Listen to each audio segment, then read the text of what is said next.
If the lion is the king of the jungle, how can he be the king of the jungle? If he's not the biggest, the elephant is probably one of the biggest. He can't be the fastest because that's a cheetah. He can't be the smartest, so he's not the biggest, the fastest, or the smartest. So how does a lion become the king of the jungle? His mentality.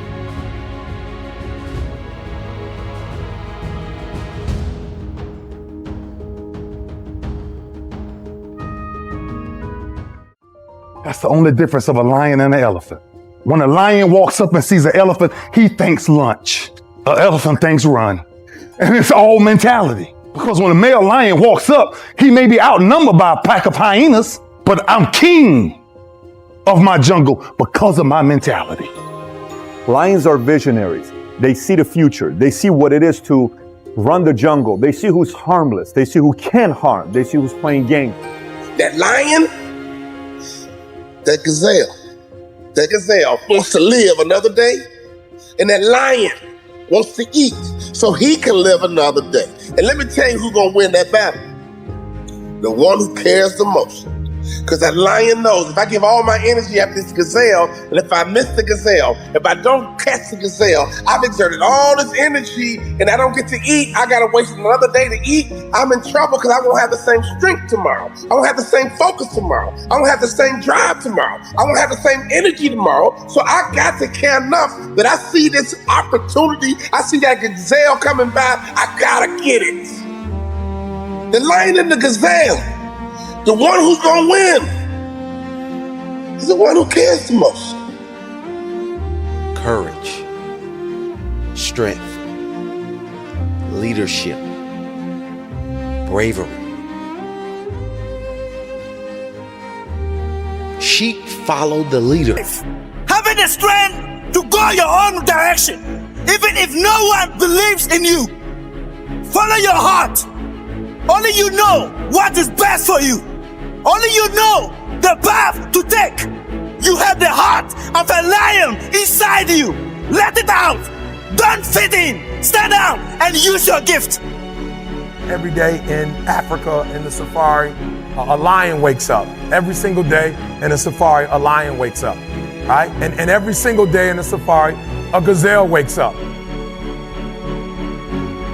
It says that if you wake up and you're a gazelle, you realize if you're going to survive as a gazelle, if you're going to survive, you must outrun the slowest gazelle. In your mind, you're thinking you gotta outrun the fastest lion. That's not the truth. You just gotta stay ahead of the slow gazelle, that's it.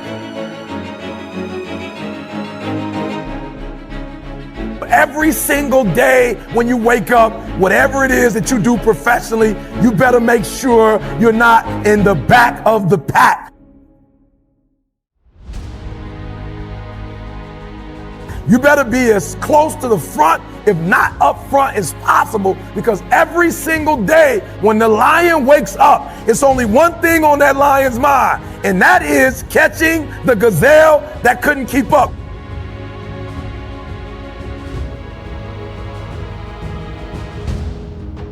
What the gazelle realizes is that the way it operates, that the way it performs, that the way it goes about its daily business is contingent upon life and death.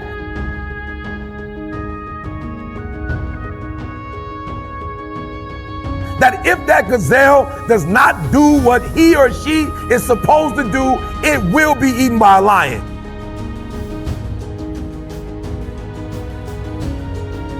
Even if you are a lion,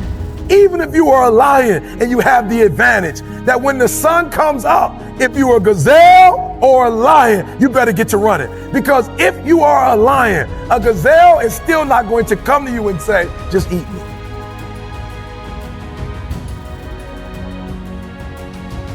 I don't care how deep you are as a lion.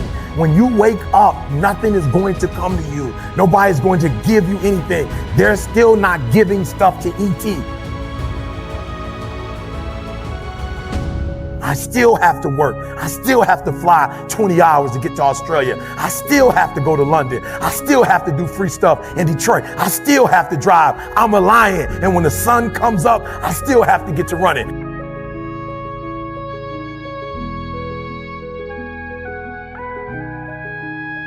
Here's the challenge though. I asked myself when I read that story, that's what's on the surface. I read it and I started asking myself, E.T., what's the difference between a gazelle and what's the difference between a lion? What's the difference? I know that they're wired differently, but what's the difference? And what I discovered is that the gazelle is running from something.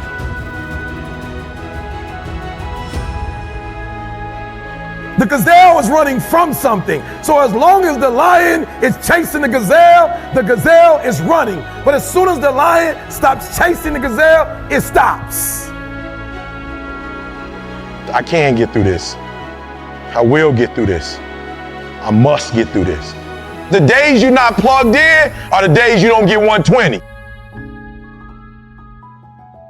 I have too much to accomplish to be satisfied with where I am right now. I have too much on the line. I have too many people depending on me to win. I must stay hungry. You want to kill an alligator? You kill it right after it eats. Because right after it eats, it gets satisfied. And it goes to a state like it's almost paralyzed. Some of y'all in this room, are you paralyzed? You had a little success? You done what nobody else in your family has done and now you chilling? Come on, you ain't hungry no more? Next 100, I need you to stay focused. Why? You should still be hungry. What have you eaten that's got you satisfied? What have you done? What have you accomplished that got you so full? I'm a contender, but the next 100 gonna change my life. It's gonna change this world. We're ordinary people doing extraordinary things. If that's you and you feeling me, just say, I can. Come on, I can. I can. Come on, one time. Yep, I will. Yep, I must. All right. We'll study any animal in the animal kingdom, and I will tell you this, that the lion is king because the lion is hungry. The elephant is bigger than the lion, and the cheetah is faster than the lion. But nobody is more hungry than the lion. Go ask any athlete, actor, musician, philanthropist, it doesn't matter. You ask anybody who is a champion, and the difference between them and their opponent is they were more hungry for it. If there's anything I can pour from my heart in this moment, my greatest piece of advice is to protect your hunger. I don't care if you got to listen to me 1,000 times. I need you to get crystal clear about your future. Because the only reason why you are here, the only reason why you're alive is because you have work to do. And you got to figure out, why on earth are you here? What is your destiny? What is the dream that God has given you? You got to have like a shark mentality, because if a shark swims backward, it dies. A shark can only move forward. And so I need you every single day you wake up to smell blood and go after that dream.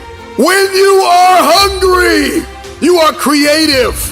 When you are hungry, you are innovative. When you are hungry, when you are no longer full, when you are no longer satisfied with where you are and you raise your standards, it is only then that you can have your future. If you can stay hungry, you can get the resources. If you can stay hungry, you can get the strategy. If you can stay hungry, the ideas gonna come. If you can stay hungry, the connections will be aligned. If you can stay hungry. And the problem with many of you is that you got full, you got complacent, you got lazy. Somewhere along the line, you lost your enthusiasm, your optimism. You lost your hunger. I'm never full. I'm never full. I'm never full. I'm never full. You got to get hungry. Eliminate all distractions. Eliminate all distractions. So you got to have a goal. You got to have a dream. You got to get hungry. And then you got to get real disciplined. Because motivation will get you going. A speech will get you fired up. But discipline is going to give you the power to stay committed to whatever that goal is. I'm going to tell you this right now. Some praise can be poison. It keeps you locked in a state of paralysis. And you shining trophies from the past. And that's why you always hear those people from the past like, yeah, remember back in the day when I used to do this. Remember back in the day, they're still shining the trophy of the past accomplishments. So sometimes we can receive praise like a venomous snake that injects its poisonous venom in our veins and in our heart, and we get full. We get real full. You gotta be hungry for your dream. You gotta be hungry for your next level. You gotta be hungry for connection and alignment. You have to be hungry to fulfill your destiny. Hunger is not an idea. Hunger is not a mood. Hunger is a lifestyle. I'm never full. This is me every day, all day. I'm hungry to learn. You gotta be hungry to read. You have to be hungry to grow. You have to be hungry to manifest what is in your head. Just say, I can. Come on, I can. I can. Come on, one time. Yep, I will. Yep, I must. All right, put some context into it. I want to put some context. They sent my mother-in-law home 8 years ago. The cancer metastasized throughout her whole body. They're like, it ain't nothing we can do for you. Go home, spend time with your family. And people was like, yep, that's it for her. She said, it's not it for me. And they said, what do you mean it's not over for you? The doctor said, she said, I don't care nothing about a doctor. I got to see my grandson graduate from high school. He's a junior now at Michigan State University. She said, I got to see my granddaughter graduate, and my only 2 grandkids. I got to see my granddaughter graduate from high school, and she graduates in June. She said, after that, I might die. But up until then, I ain't going nowhere. Are you hearing what I'm telling you? And what we said to each other is, I can get through this. I will get through this. I must get through this. So I just need you to think about 3 people in your family that you love. 3 people. 3 people that you love. 3 people. You got them? They there? You got them? This is what I need you to do for me. Because some of you have a hard time staying motivated for a straight 100 days. So what I need you to do for me is I need you to think about those people every day when you're doing what you're doing. Do you have some days where you just want to hit the snooze button? Raise your hand for me. You want to hit the snooze button, right? So watch this. This is what has to happen. That person that you think about has to be louder than the snooze button. So when you think about Granny, you got to think about, do I hit the snooze button or do I get up and make it happen for Granny? Are you hearing what I'm saying? Who are you doing this for? So the days you don't feel like getting up, just think about them. Somebody tell me in this room, when you think about your siblings, when you think about mom and dad and grandma, when you think about your uncle and aunts, when you think about those coaches, those people who've been there for you, just raise your hand if you say, E.T., sleep is better than that. Just raise your hand and tell me, anybody in the room, sleep is better than them, E? Just raise your hand. Somebody tell me, E.T., you don't get it. You don't know how hard it is, E? I probably don't. I just lived in abandoned buildings, AI trash cans. I probably don't. Maybe I ain't never been through what you've been through, but I've been through my go-through. And you don't get here by quitting when you tired. You get here by quitting when you finish, when you done. You don't stop when you tired. You stop when you done. You stop when you complete it, when you execute it. Execution is worship. And so I execute for my mom. I execute for my grandma. I execute for my sister. I execute for those kids in the hood who looking for a role model. That's why I wear the hat with a PhD. That's why I wear the J's. So when the kids in the hood look at me, they say, if E.T. can do it, I can do it. That's why I can't quit and give up, even though I get tired just like everybody else. Why? Because this is what I do. This is my lane. This is your lane. You gotta murder it. So when I ask you, you got energy, don't play with me.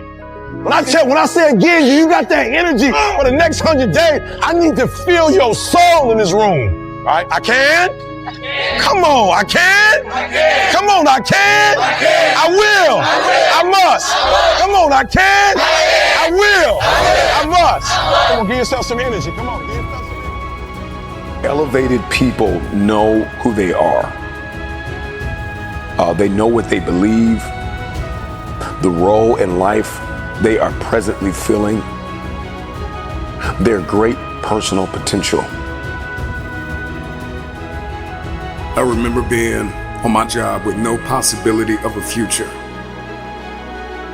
And I will never forget the moment that a man walked up to me and looked me in my eyes and told me that this was the best I would be able to do.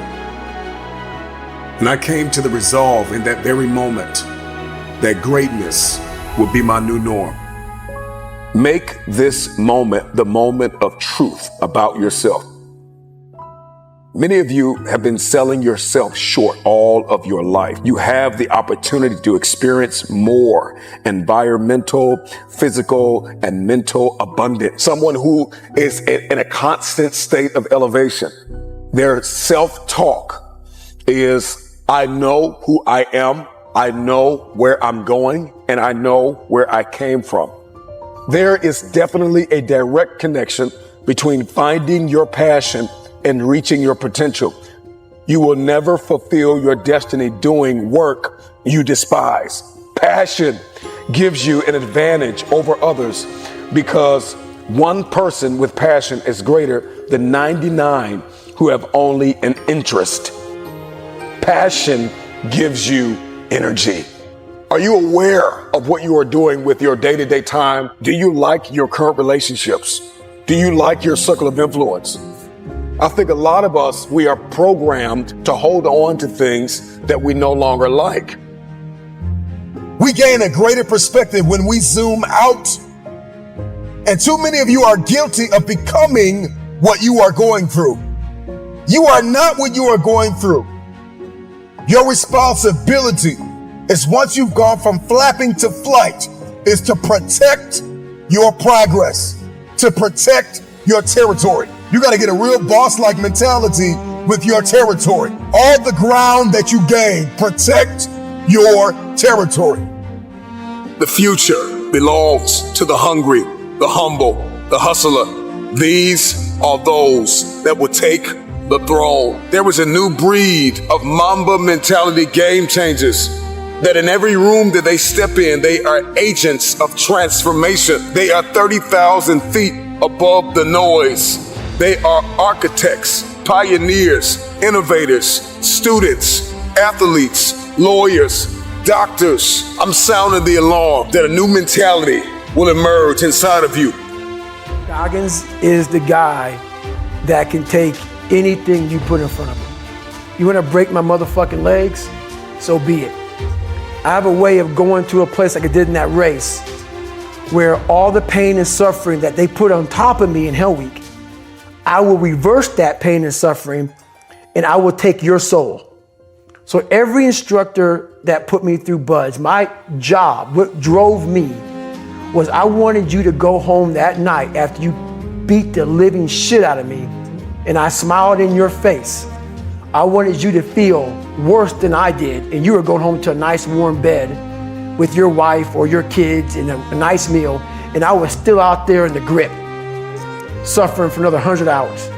I wanted you to think about me knowing that I'm comfortable being very unfucking comfortable. And I want you to think about when you went through fucking Hell Week, how uncomfortable you were and how bad you wanted to quit, knowing I'm not thinking that fucking way. So the dark side is something that I've designed.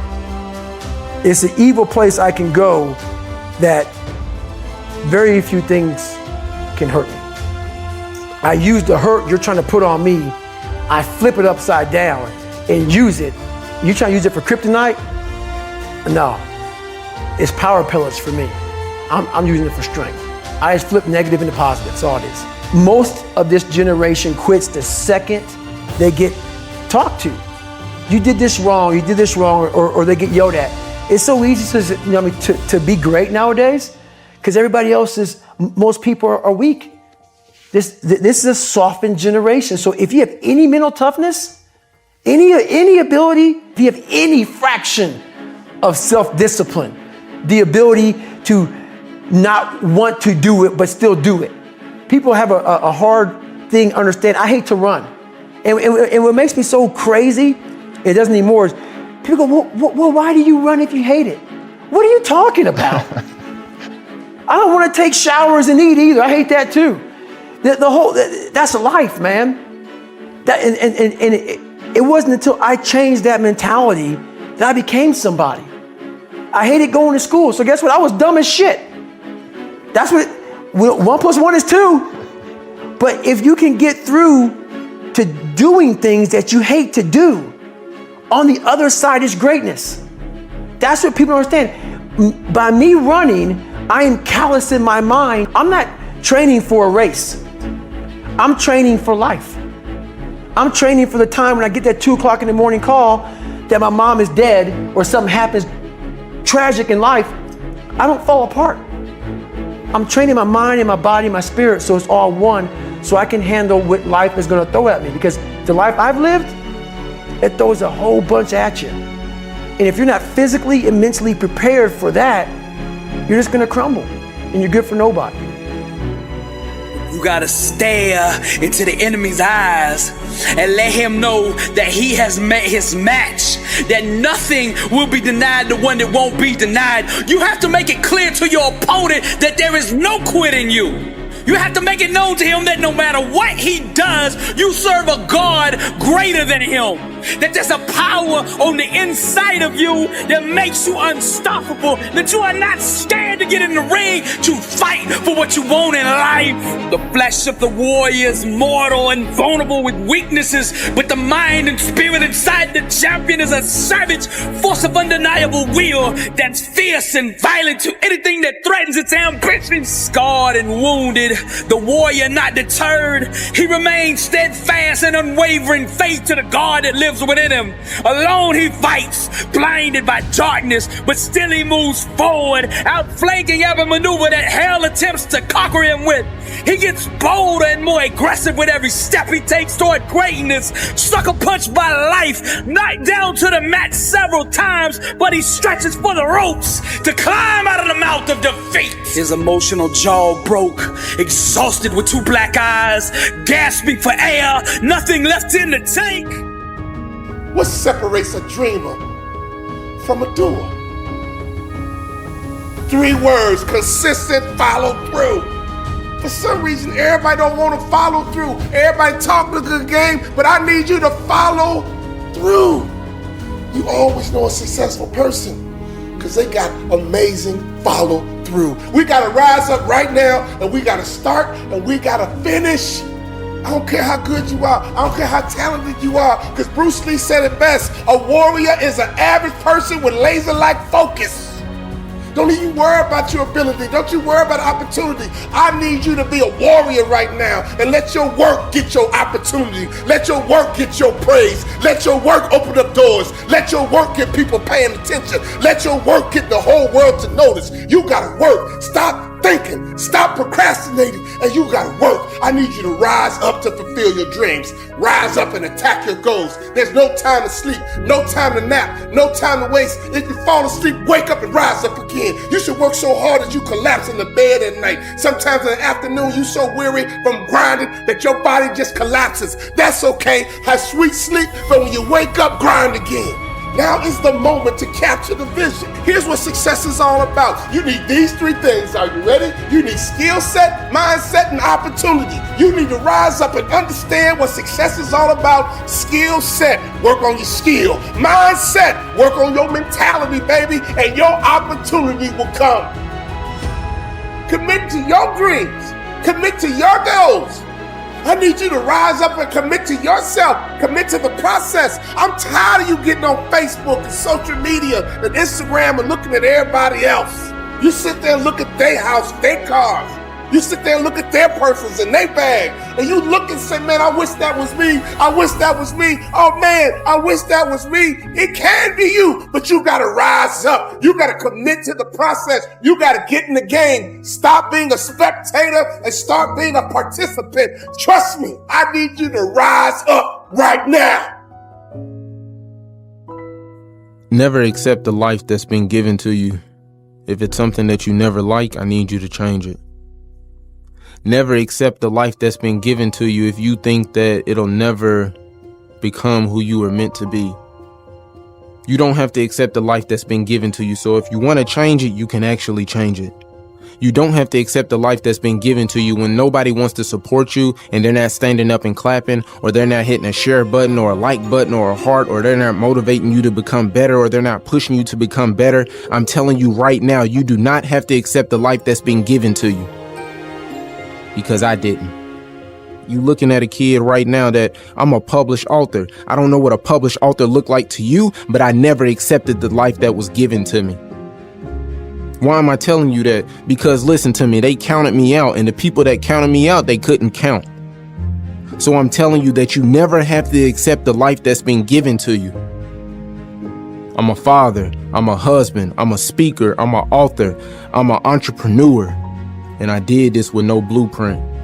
And I did this with straight will and determination, because I understood that, listen, in order for me to leave a legacy, there were some things that I had to change. There were some things that I needed to become. I had to cut out the excuses. So I'm telling you right now, in order for you to be successful in life, I need you to cut out the excuses. I need you to end it all.